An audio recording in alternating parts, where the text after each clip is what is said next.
नमस्कार दोस्तों, स्वागत है आपका मेरे YouTube channel Ranjana Hindi education में। तो आज हम संज्ञा के बारे में पढ़ेंगे और उसके भेदों के बारे में।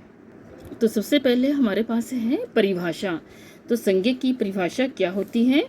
किसी व्यक्ति, वस्तु, स्थान, भाव आदि के नाम का बोध करवाने वाले शब्द को संज्ञा कहते हैं। यानी कि जिन शब्दों से हमें पता चलता है कि ये कोई वस्तु है, कोई व्यक्ति है, कोई भाव है, उन्हें हम संज्ञा कहते हैं। तो संज्ञा की परिभाषा आपको समझ आ गई कि जिन शब्दों से हमें यह पता चलता है कि ये व्यक्ति है, वस्तु है, स्थान है या भाव है, ठीक है, उन्हें हम संज्ञा कहते हैं।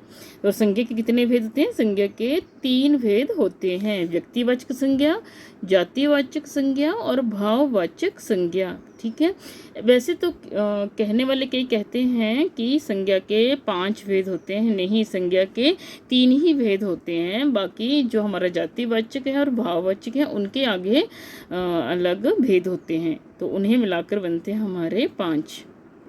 अगर आपको एग्जाम में कभी पूछा जाए कि संज्ञा के कितने भेद होते हैं तो आप लोग 3 ही लिखेंगे।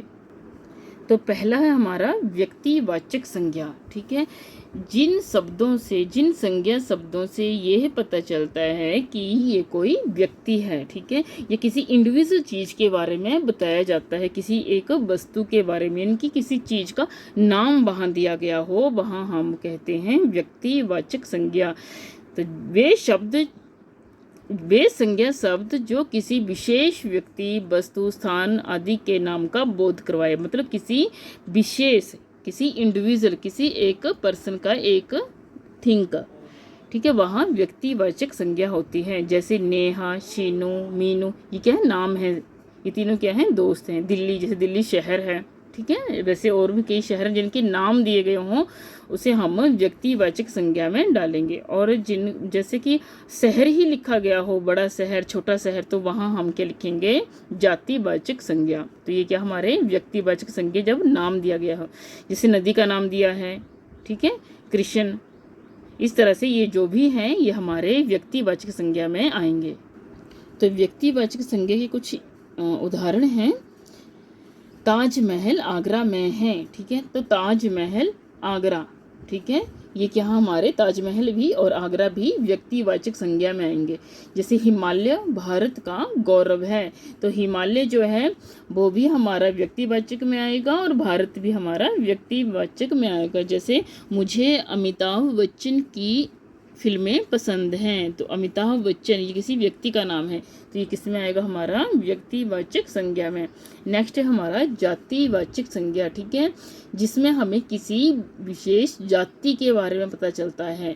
वे शब्द जो किसी जाति का बोध करवाएं उन्हें हम जातिवाचक संज्ञा कहते हैं। जैसे कुछ लड़के पार्क में खेल रहे हैं, ठीक है, तो लड़के और पार्क, किसी पार्क का नाम नहीं दिया गया है और ना ही लड़कों का नाम दिया गया है, लड़के ही कहा गया है और पार्क ही कहा गया है। तो ये दोनों ही जातिवाचक संज्ञा में आएंगे।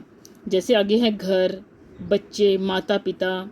तो घर जो है किसी घर का नाम नहीं दिया गया है, बच्चों का नाम नहीं दिया गया है, माता पिता का भी नाम नहीं दिया गया है। ये सभी के बारे में बता रहा है, सभी के माता पिता के बारे में बता रहा है, सभी के जैसे बच्चों के बारे में, घर के बारे में। तो मतलब किसी का नाम नहीं दिया गया है, तो वहाँ पर हमारा जातिवाचक संज्ञा होगा। ये जाति का बोध करवा रहा है, किसी विशेष जाति का, जैसे माता पिता, ये भी किसी विशेष जाति का। तो उपयुक्त वाक्य में लड़के, पार्क, बच्चा, घर, माता पिता तथा दवाई किसी विशेष व्यक्ति या वस्तु, स्थान आदि का बोध नहीं करवा रहे हैं, बल्कि ये संपूर्ण जाति का बोध करवा रहे हैं। तो ये हैं हमारे जातिवाचक संज्ञा। जैसे आज का युवक कल का नेता है, तो युवक का नाम नहीं दिया गया है और ना ही नेता का नाम दिया गया है, ठीक है, तो ये क्या है? जाति का बोध करवा रहे हैं, ये किसी विशेष जाति का। तो ये हमारे जातिवाचक संज्ञा। जैसे शेर, भेड़, भैंस, ये क्या है? ये भी जातिवाचक संज्ञा है। शेर का नाम भी नहीं दिया गया है, भेड़ का नाम नहीं दिया गया और भैंस का नाम भी नहीं दिया गया है। जैसे नारी की दिशा में देश का दृष्टिकोण ज्ञात होता है, तो किसी नारी का नाम नहीं दिया है, किसी देश का नाम नहीं दिया गया है, तो ये क्या है? जातिवाचक संज्ञा। नेक्स्ट है भाववाचक संज्ञा।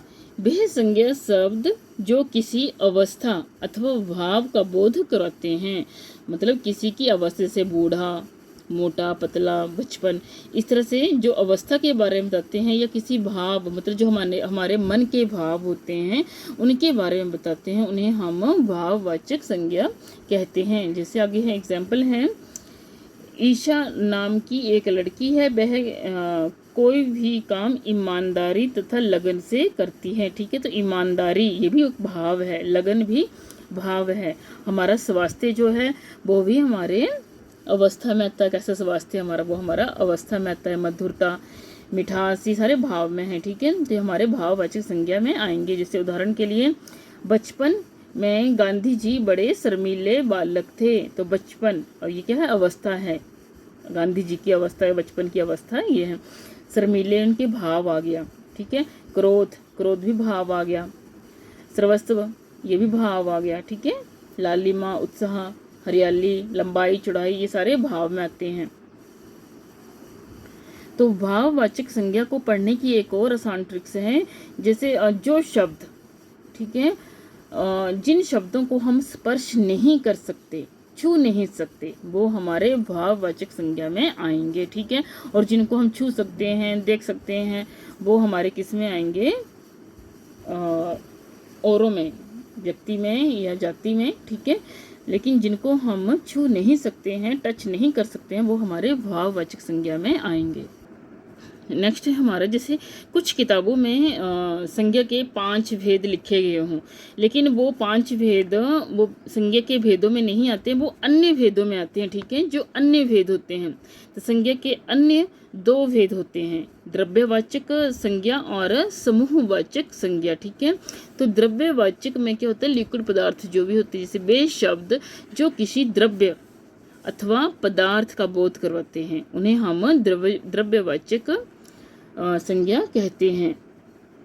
जैसे दक्षिण भारत में सर्वाधिक चावल खाया जाता है, तो चावल जो है हमारा द्रव्यवाचक संज्ञा में आएगा। ठीक है, तेल, तेल भी हमारा द्रव्यवाचक संज्ञा में आएगा। इन वाक्यों में चावल और तेल शब्दों के द्वारा हमें किसी पदार्थ अथवा द्रव्य का बोध हो रहा है, उन्हें हम द्रव्यवाचक संज्ञा कहते हैं। ठीक है, जिनकी हम गणना नहीं कर सकते, जिनको हम 1, 2, 3, 4 ऐसे काउंटिंग नहीं कर सकते हैं, उन्हें हम द्रव्यवाचक संज्ञा में रखते हैं। द्रव्यवाचक संज्ञा में और भी उदाहरण हैं, जैसे सोना, ठीक है, दूध, रुई, बाजरा, चांदी, घी, ये सारे जो हैं ये द्रव्यवाचक में आते हैं। ठीक है, नेक्स्ट है हमारा समूहवाचक संज्ञा। वे शब्द जो किसी समूह का बोध कराते हैं, उन्हें हम समूहवाचक संज्ञा कहते हैं। समूहवाचक ये तो हमारा जातिवाचक संज्ञा की तरह ही होता है। ठीक है, जैसे, लेकिन ये ग्रुप में होता है, ये किसी एक चीज़ को, जो ग्रुप में वस्तु होती है उसका नाम बताते हैं। जैसे पुलिस, तो पुलिस, हम पुलिस एक को नहीं बोलते हैं, पुलिस पूरी फोर्स के आता है। पुलिस का डर चोर को सताता है, तो चाहे पुलिस एक भी हो वहाँ पर, चाहे बहुत सारी हो, तो उन्हें हम पुलिस ही कहेंगे, वो हमारे समूहवाचक संज्ञा में आएंगे। ठीक है, जैसे परिवार है, संसार है, पुलिस, परिवार, संसार, ये सारे, जैसे भीड़ है, कक्षा है, ठीक है, सेना है, ये सारा हमारा समूहवाचक संज्ञा में आएंगे। तो यहाँ कुछ उदाहरण दिए गए हैं। भीड़ में तो अधिक सजग रहना चाहिए, सुबह तक काफिला पहुँच जाएगा। एक गुच्छा शेष है, तो गुच्छा भी हमारा समूहवाचक में आएगा। झुंड में चलना भेड़ का काम है, सेना ने सदैव सीमा को सुरक्षित रखा है। मेरी कक्षा में 40 बच्चे हैं, तो सेना और कक्षा भी, झुंड भी, ये हमारा समूहवाचक में आएगा। तो ठीक है दोस्तों, आज के लिए बस इतना ही है। अगर मेरी वीडियो आपको अच्छी लगे तो लाइक और कमेंट जरूर करना, और जो नए आए हों वो सब्सक्राइब जरूर करना। अब मिलते हैं हम अपनी नेक्स्ट वीडियो में।